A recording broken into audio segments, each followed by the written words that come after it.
मला वाटलं की जर का सरांना आपल्या विरुद्ध काही सापडलं तर खूप मोठा प्रॉब्लेम होईल. But the good news is की सरांना कसलाच संशय आला नाहीये. अच्छा, कशावरून? भाऊजी, मी आत्ता सरांशी बोलून अंदाज घ्यायचा प्रयत्न केला की त्यांना आपल्या प्लॅन विषयी काही कळलं तर नाहीये ना, आणि ते त्यांच्या बोलण्यावरून एकदम नॉर्मल वाटले. म्हणजे मी त्यांना अडून अडून विचारायचा प्रयत्न केला, पण त्यांच्या बोलण्यात काहीच संशयास्पद वाटलं नाही मला. भाऊजी, आणि हे असंच राहिलं पाहिजे, आणि त्यासाठी आपल्याला खूप अलर्ट राहायला लागणार आहे. तू तीच आहेस यावर माझा विश्वास बसत नाहीये. काय झालं? वहिनी, तूच तर दादाला शिक्षा द्यायला सज्ज झाली होतीस ना, आणि मग आता त्याला काहीच कळू नये असं खरंच वाटतंय तुला? हो भाऊजी, मला माझ्या बाळाचं भविष्य जास्त महत्वाचं आहे. इतका कसा काय ग विचार बदलू शकतेस वहिनी?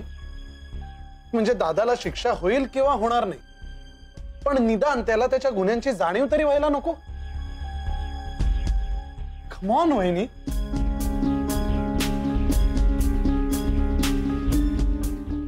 वहिनी, जस्ट थिंक, या माणसाने आयुष्यभर फक्त कारस्थानं केली. वहिनी, त्याने आमच्या सगळ्यांची आयुष्य बर्बाद केली, तो मात्र यापुढे चांगलं आयुष्य जगणार.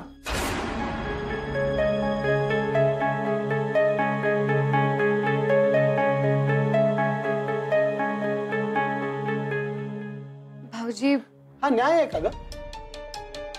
आम्ही न केलेल्या गुन्ह्यांची शिक्षा आम्ही भोगली, पण हा मात्र सगळे गुन्हे करून उजळ माथ्याने आयुष्य जगणार. हे पटतं तुला?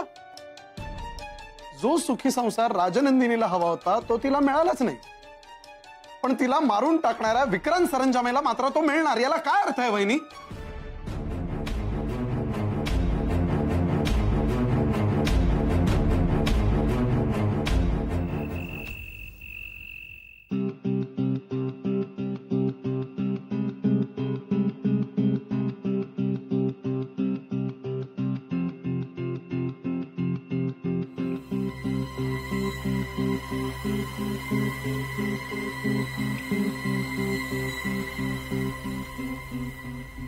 आज खूप दिवसांनी आलोय तुला भेटायला. आजकाल तू सतत दिसत असतेस मला सगळीकडे. तू दिसतेस का भास होत आहेत मला? तुझे भास. इतकी वर्ष राजनंदिनी मी तुझ्याशी एकतर्फी बोलत आलो. आवडायचीस तुम्हाला. हुशार होतीस, विचारी होतीस. फक्त माझ्या प्रेमात पडताना विचार करायचं विसरून गेलेस. माझंही तसंच झालंय. फक्त ईशाच्या बाबतीत ती समोर आली की मला सगळं विसरायला होतं. राजनंदिनी, खूप प्रेम करतो मी तिच्यावर. मला तुझ्याबद्दल कधीच प्रेम नाही वाटलं, पण ईशाबद्दल खूप खूप मनापासून प्रेम करतो तिच्यावर. खरं म्हणजे आपल्या आधीच्या बायकोसमोर दुसऱ्या बायकोचं कौतुक करणं योग्य नाही, पण तू जर माझ्या विरोधात गेली नसतीस राजनंदिनी, तर तू आज जिवंत असतीस.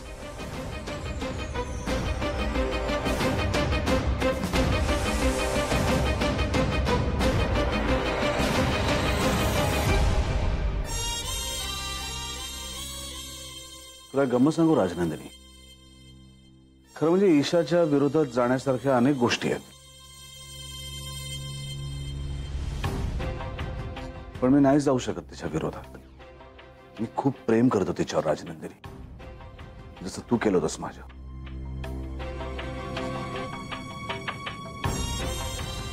आज मला कळतंय की आपण प्रेमात पडलो ना की नकळत त्या माणसाला आपण माफ करायला लागतो, जसं तू मला केलं होतंस. आज तेच मी ईशाच्या बाबतीत करतोय. तू माझ्या प्रेमात अकंठ बुडाली होतीस Rajnandini.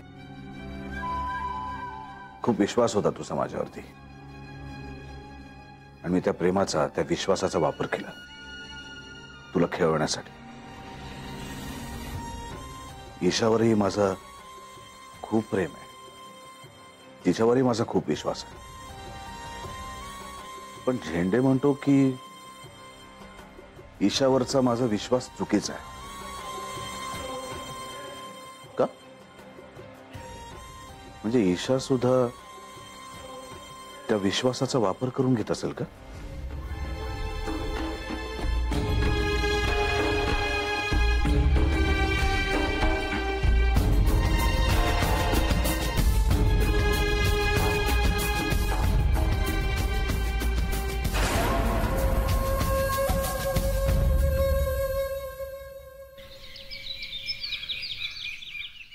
Myra ma'am. Hello Myra ma'am, बोला ना. Is everything okay? हो, म्हणजे असं वाटतंय तरी. सर घरी आल्यावर काही वेगळं बोलले नाही ना?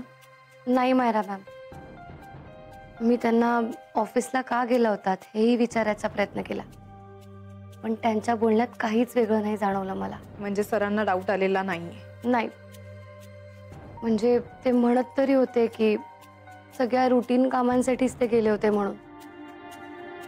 पण मायरा मॅम, ते आल्यापासून त्यांच्या त्या रूममध्ये जाऊन बसलेत. मी अजून एकदा त्यांच्याशी बोलायचा प्रयत्न करणार आहे. ओके, ते काय म्हणतायत ते मला कळव. Okay, C you.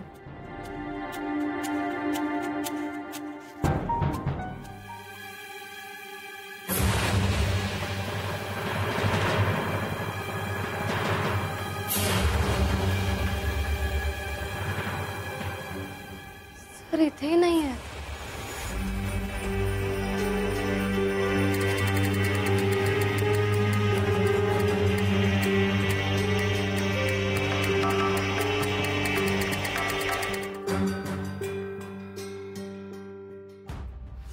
हे पेन दादासाहेबांचं आहे ना? पेन मला यशोदा मेंटेनन्स बरोबर पहिल्यांदा कॉन्ट्रॅक्ट केलं तेव्हा दादासाहेबांनी दिलं होतं.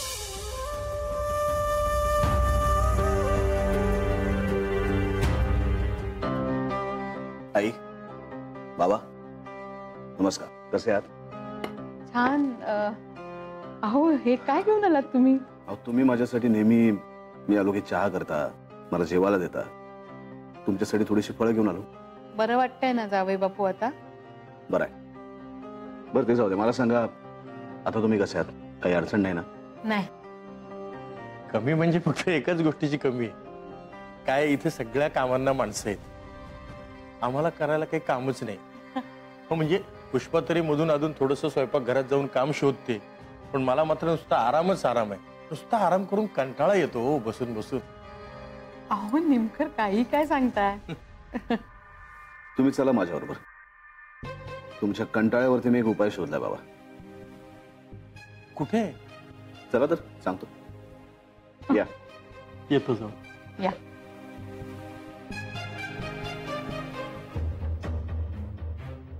भाऊजी, मी तुम्हाला काल म्हटलं होतं ना की सरांना कसलाच संशय आलेला नाहीये. हो.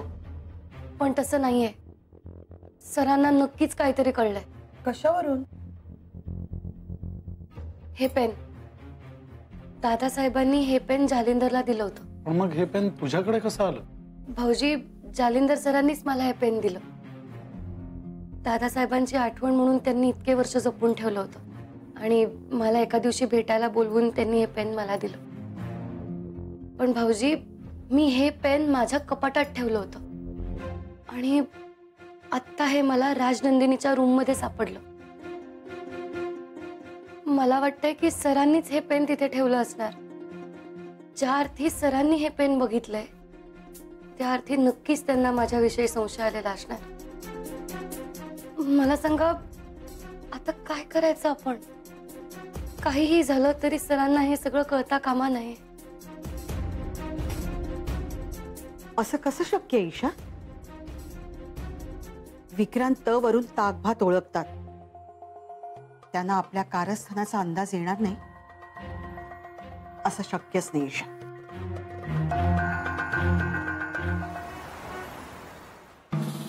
तुम्ही घ्या. मी घेतोच आहे तुमच्या बरोबर.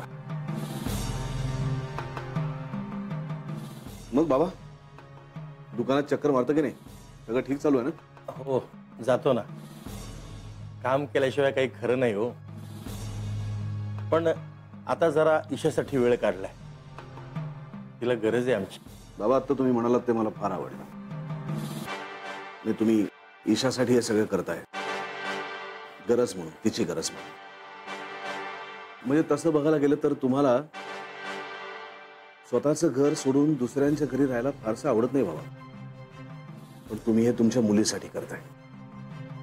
मी सुद्धा तसंच काहीतरी करायचा प्रयत्न केला, पण माझ्याकडनं चुकलं बाबा, खरंच चुकलं.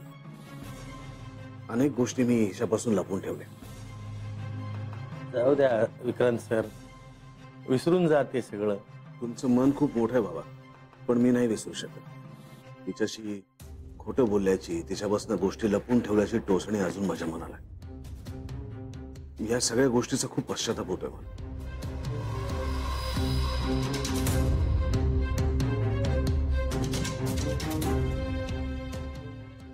बाबा काही गोष्टी मला तुमच्याशी मनमोकळेपणाने बोलायच्या. म्हणजे तुम्हाला त्याचा त्रास होणार नसेल तर तुमच्यापाशी मला माझं मन मोकळं करायचं. तुम्हाला बरं वाटत असेल तर बाबा काही गोष्टींची तुमच्या समोर मला कबुली द्यायची. तुमच्याशी बोललो ना तर माझ्या मनावरचं ओझं बरंचसं कमी होईल असं मला वाटतं.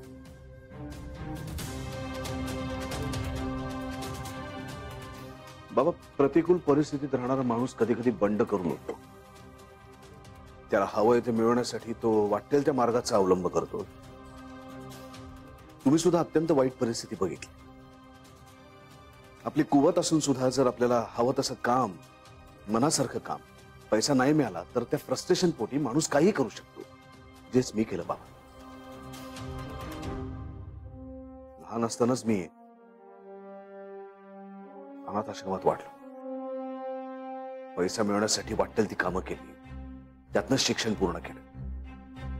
पण हे सगळं नशीब त्या विक्रांत सरंजामेचं नव्हतं बाबा, गजा पाटीलचं होतं. गजा पाटील, मी आधीच. त्या गजा पाटीलनं खूप मेहनत केली बाबा. वाटेल ती कामं केली, कष्ट केले. मी असं म्हणणार नाही की मी केलेली सगळीच कामं योग्य होती. मी असंही म्हणणार नाही की मी निवडलेले सगळेच मार्ग चुकीचे नव्हते, होते. पण हा गजा पाटील बदलला बाबा. या गजा पाटीलचं पूर्ण कायापालट झालं. आतून बाहेरून बदल बाबा. या जगाकडे बघण्याचा माझा दृष्टिकोन खूप कठोर होता बाबा. पण राजनंदिनीमुळे मी खूप मृदू झालो. त्या जगाकडे खूप वेगळ्या पद्धतीने बघायला लागलो. तिने माझा संपूर्ण दृष्टिकोन बदलून टाकला बाबा. तोपर्यंत ज्याची मी खूप वाट बघत होतो ना, ते प्रेम मला राजनंदिनीने दिलं.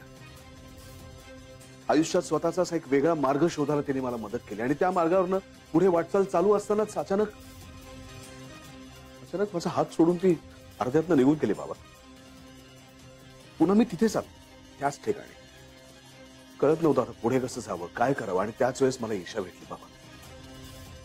ईशाने माझ्यावरती तितकंच प्रेम केलं, तेवढाच विश्वास माझ्यावरती ठेवला जेवढा राजनंदिनीने ठेवला. आणि माझ्याही नकळत मी ईशाच्या कधी प्रेमात पडलो तेच मला कळलं नाही. तिच्यावर बाबा मी खूप प्रेम केलं, खूप प्रेम करतोय. जेवढं प्रेम मी राजनंदिनीवर केलं नाही त्याहीपेक्षा जास्त प्रेम माझं ईशावर आहे बाबा.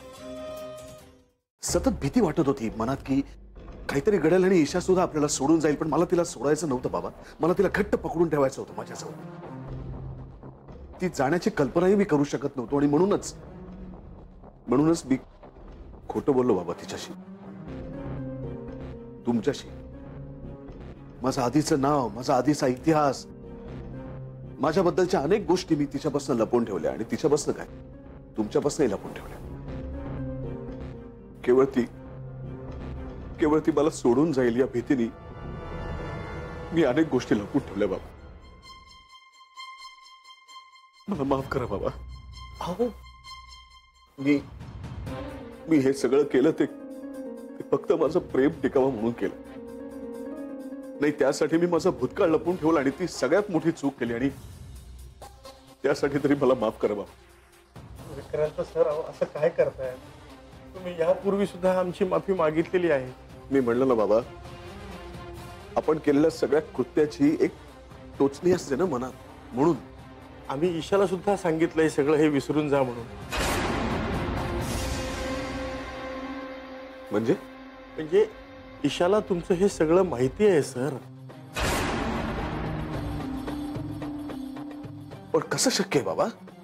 तर तिनं जे काही सांगितलं त्यावरून मला हे कळतंय की तिला हे सगळं माहिती आहे. पण तिला हे सगळं कसं माहिती असणार बाबा? म्हणजे कसं शक्य आहे ते?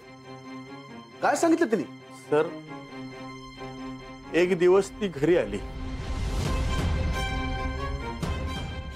विक्रांत सरांनी माझा पहिल्यांदा विश्वासघात केला जेव्हा मी राजनंदिनी होते. तू मला खूप आवडतेस राजनंदिनी. I love you.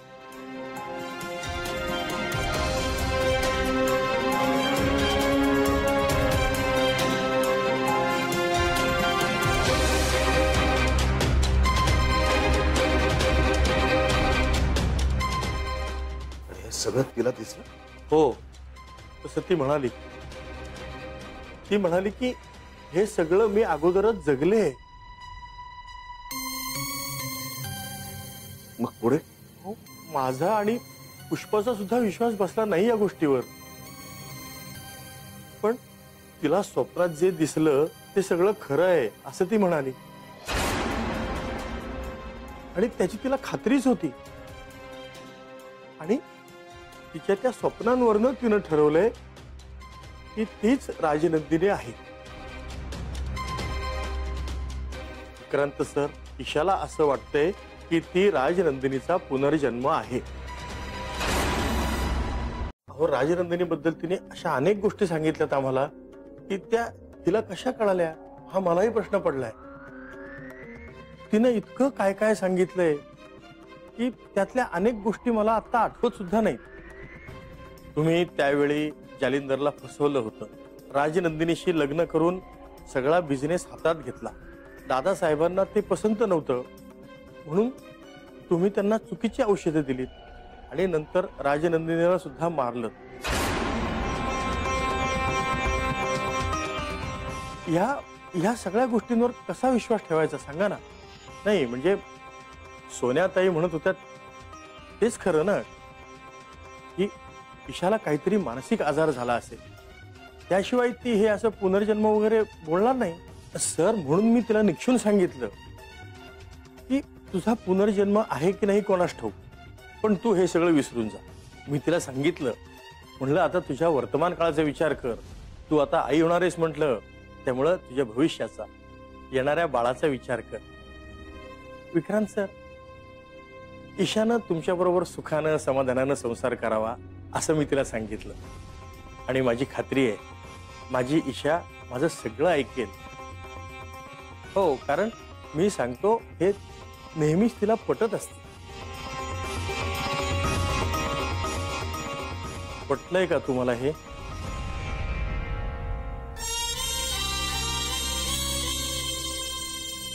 मी काय बोलणार बाबा?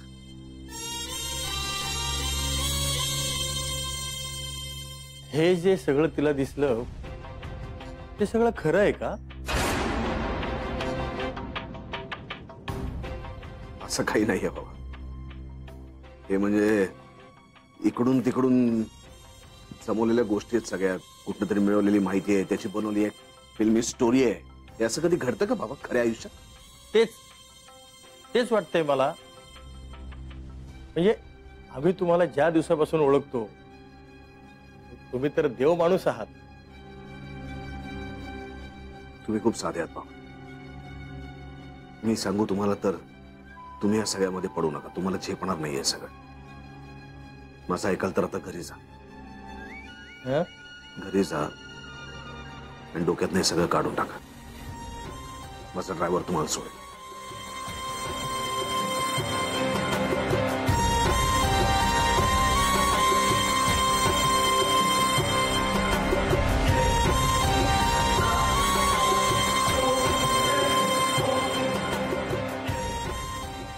विक्रांत सर, ईशाला असं वाटतंय की ती राजनंदिनीचा पुनर्जन्म आहे.